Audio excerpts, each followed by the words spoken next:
এখানে এই ভাই এই সমুদ্র থেকে কিছু পোনা সংগ্রহ করেছে। এই যে এই চিংড়ির পোনাগুলি এখানে রাখতেছে গুনে গুনে। আর এখানে এই যে দৌড়াদৌড়ি করতেছে, যে এগুলো হচ্ছে কাঁকড়া। এগুলো উনি সমুদ্র থেকে ধরছে যেহেতু ওইখানে আবার ফেলে দিবে। আর এই যে ছোট ছোট চিংড়ি পোনাগুলো কিন্তু বোঝা যায় যে দৌড়াদৌড়ি করতেছে।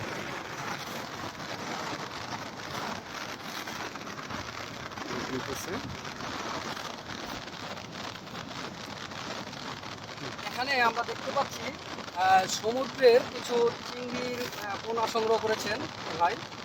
তো এই যে পোনা, ছোট ছোট পোনাগুলি, এই চিংড়ির পোনার সাথে অসংখ্য কাঁকড়ার পোনা আসছে। তো এগুলো উনি আলাদা করতেছেন। এগুলো আবার যেখান থেকে ধরেছেন সেখানে ছেড়ে দিবেন, সমুদ্রে ছেড়ে দিবেন। আর এই চিংড়ির পোনাগুলো আলাদা সংগ্রহ করতেছেন। তো খুবই ছোট ছোট, খোলা চোখে দেখাই যায় না, খুব কাছাকাছি না আসলে দেখা যায় না। তো উনি প্রতিদিন কতগুলো চিংড়ির পোনা আপনি সংগ্রহ করতে পারেন? 4000 3000, হ্যাঁ। তো কত হাজার বিক্রি করেন পোনা? উনি 300 টাকা হাজার পোনা বিক্রি করেন। তার মানে যদি 3000 পোনা সংগ্রহ করেন তাহলে 900 টাকা ওনার সেল।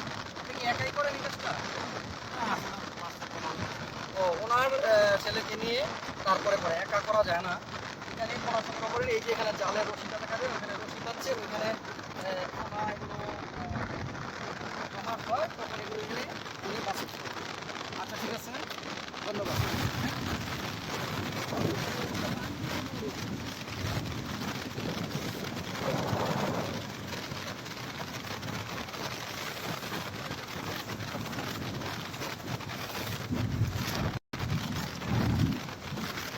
এখন আমরা কুয়াকাটা কাউয়ার চর আছি। এই জায়গাটা খুবই সুন্দর।